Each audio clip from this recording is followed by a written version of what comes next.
Morning all of you. और आज आप लोग को पढ़ाएंगे समबाहुभुज। वेरी इंपॉर्टेंट टॉपिक है। टेट और सुपर टेट, खासकर अगर हम बात करें कि टेट और सुपर टेट में, तो एक क्वेश्चन आपका फिक्स रहता है, चाहे टेट में हो चाहे सुपर टेट में। हर साल आपका एक क्वेश्चन यहाँ से उठाया जाता है। प्लेन्स का इंपॉर्टेंट टॉपिक है। और समबाहुभुज, तो चलते हैं सबसे पहले सीखते हैं कि समबाहुभुज है क्या और कितने टाइप के इसमें क्वेश्चन बनते हैं। जरूरी होता है किसी मैथ में उस टॉपिक को समझना कि किस टाइप के क्वेश्चन बन सकते हैं। तो अगर हम टाइप समझ गए किस टाइप के क्वेश्चन बनते हैं तो क्वेश्चन हमें आ जाएगा आसानी के साथ। तो सबसे पहले हम सीखेंगे कि इसमें किस टाइप के कितने प्रकार के क्वेश्चन बनते हैं, उस क्वेश्चन पे हम लोग फोकस करेंगे। ठीक है, तो सबसे पहले आपको पता होना चाहिए कि अगर तीन भुजाओं से कोई आकृति घिरी हुई है तो उसको हम लोग क्या कहते हैं? त्रिभुज कहते हैं। अब त्रिभुज में कितनी बातें निकल के आ रही है, देखिए यहाँ पे ध्यान रखिए, सम कह रहा है, समबाहुभुज यानी कि आपका जितनी भी भुजा है वो सम होनी चाहिए, समान होनी चाहिए। कितनी भुजा? दो भुजा, तीन भुजा, चार भुजा, पांच भुजा, क्योंकि दो भुजा से तो आपका एंगल ही बनेगा।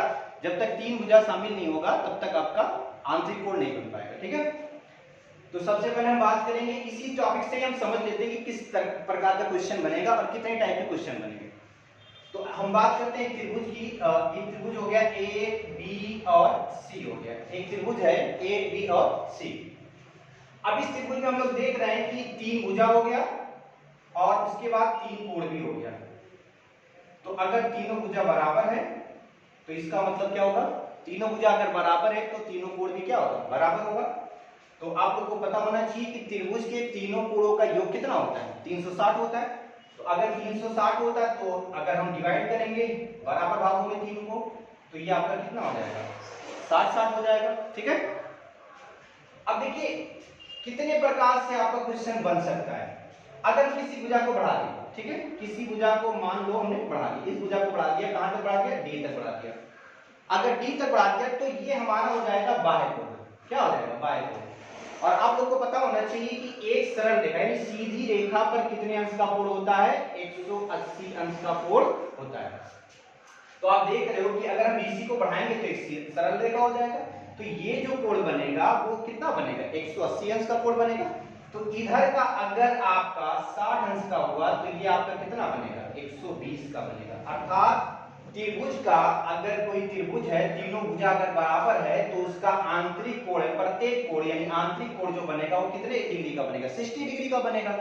और अगर हम बाह्य कोण की बात करेंगे तो बाह्य हमारा कितना बनेगा? 120 का बनेगा। ठीक है, एक बात समझना है कि अगर हम बात करें कि बाहरी कोण का जो योग होता है, कोई भी समबाहुभुज होगा तो उसके बाहर कोणों का जो योग होगा वो कितना होगा? 360 होगा। वेरी इंपॉर्टेंट, इसको समझना है, अभी फार्मूले में आपका काम आएगा। ठीक है, तो चलिए अगर किसी भुजा को हम बढ़ा देते हैं, सपोज दैट अगर हम इसको बढ़ा देते हैं, ठीक है, तो ये 60 है तो ये हमारा कितना हो जाएगा? 120 हो जाएगा। अगर इस भुजा को हम बढ़ा देते हैं तो ये हमारा कितना हो जाएगा? 120, ये भी हो जाएगा। अब आप देख सकते हो कि हमने तीनों भुजा को बढ़ा दिया तो तीन कोण आंतरिक हो गया, तीन बाह्य हो गया। तो बाह्य कोण जो योग बनेगा, कोई भी आकृति होगा, चाहे चार भुजा होगा, चाहे पांच भुजा होगा, चाहे छह भुजा होगा, उसके बाहर का जो योग होगा वो कितना होगा? 360 ही होगा।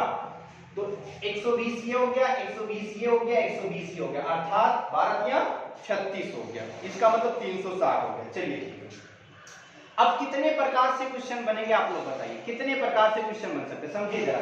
एक तो अगर आपसे पूछा जाएगा कि अगर भुजाओं की संख्या 5 है, 6 है, 8 है, 10 है तो उसके आंतरिक कोणों का योग कितना होगा? जैसे कि इसमें आप देख रहे हो कि अगर तीन भुजा है तो तीन भुजा का, अगर तीनों भुजा बराबर है तो तीनों कोण का मान कितना होगा? आंतरिक कोण का मान कितना होगा? क्षेत्रिक 18 180 होगा। ठीक है, अच्छा अगर यहाँ पे हम बात करें कि भुजा अगर तीन है तो आंतरिक कोण का मान कितना होगा? आंतरिक कोण का योग कितना होगा? 180 होगा। और प्रत्येक कोण का मान पूछा जाएगा तो कितना हो जाएगा? 60 हो जाएगा। ठीक है, ऐसे आपसे पूछ सकता है कि अगर किसी बहुभुज जिसका आंतरिक कोणों का योग 180 है तो उसका भुजा की संख्या कितना होगा? तब आपको पता होगा कि अगर 180 है तो अर्थात कितना होगा? तीन भुजा होगा, क्योंकि त्रिभुज के तीनों कोणों का योग कितना होता है? 180 होता है ना। तो अब देखिए ये आपका यहीं से समझ लीजिए, इसी टॉपिक से, इसी फिगर से समझ लीजिए कितने प्रकार से क्वेश्चन आपके बन सकते हैं। ठीक है, क्या क्या पूछेगा आपसे? एक तो आपसे पूछेगा अगर तीन भुजा, चार भुजा, पांच भुजा कुछ भी हो तो उसके आंतरिक कोणों का योग कितना होगा? और उसके बाह्य कोणों का योग कितना होगा। इसके बाद आपसे पूछा जाएगा कि अगर अंतःकोणों का योग कितना है तो उसकी भुजाओं की संख्या कितनी होगी। तो ये सब आपको समझना है, ठीक है। तो चलिए हम तीन फार्मूला आपको बताते हैं। तीन फार्मूला इसमें आपका इंपॉर्टेंट है। तीनों फार्मूला अगर आपको पता चल गया तो आसानी के साथ आपका टेट और सुपर टेट में एक क्वेश्चन आपका हो जाएगा, ठीक है, ध्यान रखना। और एक विकर्ण का भी ले सकते हैं, विकर्ण भी कभी कभी पूछ लेता, ठीक है, कि ये अगर 4 भुजा है या 5 भुजा है या 6 भुजा है तो उसमें विकर्णों की संख्या कितनी होगी, ठीक है, तो उसको भी समझना जरूरी है। तो देखिए जरा,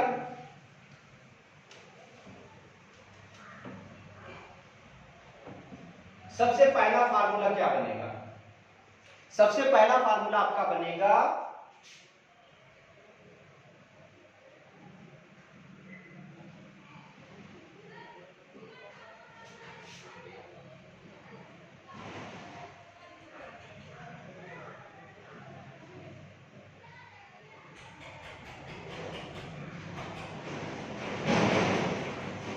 तो समबाहुभुज के आंतरिक कोणों का योग कितना होता है। समबाहुभुज अगर आपसे बताया तो वहां भुजा की संख्या आपको बताएगा, ध्यान रखना, 4 भुजा की 5 भुजा 10 भुजा या 12 भुजा की जो भी भुजा की संख्या होगी वो आपसे बताया जाएगा। लेकिन आपको यहाँ पे समझना है कि समबाहुभुज के आंतरिक कोणों का योग कितना होगा। तो उसके लिए फार्मूला दिया गया है n-2 गुणे कितना 180 दिया, ठीक है, ध्यान रखना।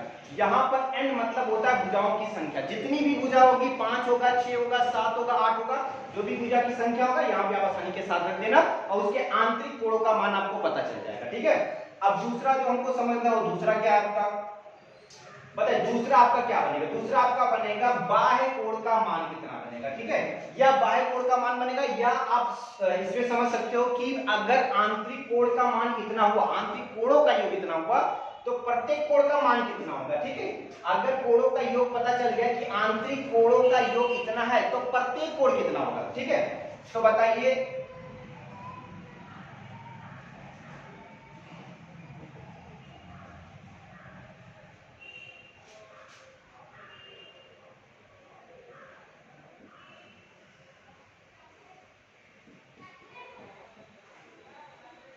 अब बताइए आंतरिक कोण का मान क्या होगा। अब देखिए यहाँ पे ध्यान रखिए फार्मूला दिया गया n-2 गुणे 180, यानी कि अगर अंतःकोणों का मान आपका अंतःकोणों का योग पता चल गया तो अंतःकोणों को योग पता चल गया और अगर उसको पता है कि 5 भुजा है तो अर्थात उसको कितने भागों में बांटना है, 5 भागों में बांटना है। तो जितनी भुजा होगी उसको उतने बराबर भागों में तो बांटना रहेगा।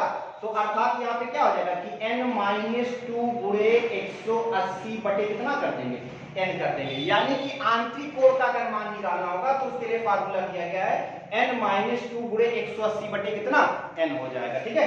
अब देखिए तीसरा जो आपका फार्मूला बनेगा वो क्या बनेगा कि बाह्य कोण का मान कितना होगा। अगर आंतरिक कोण का मान आपको पता है तो आसानी के साथ वैसे भी निकाल सकते हो कि एक सीधी रेखा पर कितने अंश का कोण होता है, 180 अंश का कोण होता है। तो आंतरिक कोण अगर आपको पता है तो बाह्य कोण निकाल सकते हो। लेकिन यहाँ पे सिर्फ और सिर्फ अगर भुजा दिया होगा तब तो फार्मूले पे लगाना पड़ेगा ना।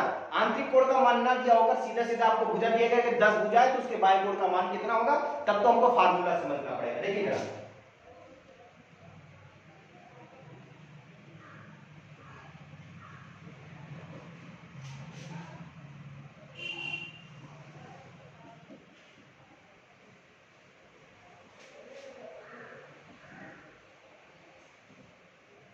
बाह्य कोण का मान क्या बनेगा, ठीक है।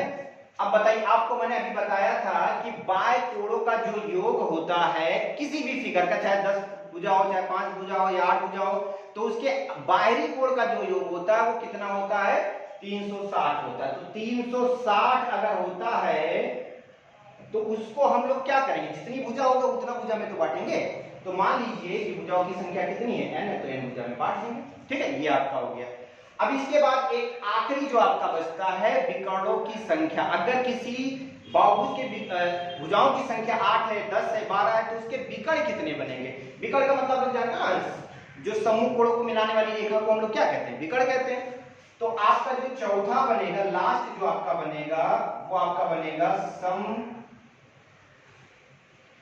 बहुभुज का विकर्ण की संख्या। अब इसकी विकर्ण की संख्या का फार्मूला क्या होता है, फार्मूला होता है n-3 और अपॉन 2 होता है। ठीक है, ये ध्यान रखना। बस ये 4 फार्मूला आपको ध्यान रखना। अगर 4 फार्मूला आपका तैयार हो गया तो आसानी के साथ किसी भी कंपटीशन में 1 नंबर कर सकते हो। खासकर टेट और सुपर टेट वाले ध्यान रखेंगे कि टेट और उसके बाद सुपर टेट, आप प्रीवियस ईयर का कोई भी इससे उठाकर देख लीजिए, एक क्वेश्चन आपको हर हाल में मिलेगा।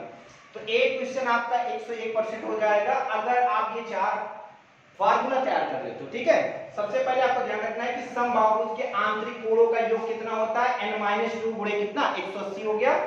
अब अगर आपका आंतरिक कोणों का योग जितना भी बनता है तो जितनी भी भुजा होगी उससे हम डिवाइड कर देंगे तो बराबर कोणों में बट जाएगा। ठीक है, इसके बाद आपको पता है कि बाह्य कोणों का योग कितना होता है 360 होता है। कोई भी आकृति कितनी भी भुजा होगा, अगर उसमें 10 है, 12 भुजा है, 14 भुजा है, 15 भुजा है, तो अगर उसको हमें बाहरी कोण का मान पता करना है तो भुजा से क्या कर देंगे, डिवाइड कर देंगे, उतने बराबर भागों में बट जाएगा। इसके बाद आपको पता है कि यहाँ पे लिखा हुआ है कि समबाहुभुज के विकर्णों की संख्या, तो समबाहुभुज के विकर्ण की संख्या क्या बनेगी, n-3 अपॉन कितना 2 हो जाएगा। तो ये 4 फार्मूला तैयार कर लीजिए और नेक्स्ट वीडियो में इससे जितने भी क्वेश्चन आपके प्रीवियस ईयर में आए उसको कराया जाएगा। तो 4 फार्मूला आप तैयार कर लीजिए। अगले वीडियो में आपको जरूर देखने को मिलेगा कि किस टाइप के क्वेश्चन बनते हैं। जितने भी टेट और सुपर टेट और अदर कंपटीशन एग्जाम में जो भी क्वेश्चन आए उसको आपके सामने कराया जाएगा। आज के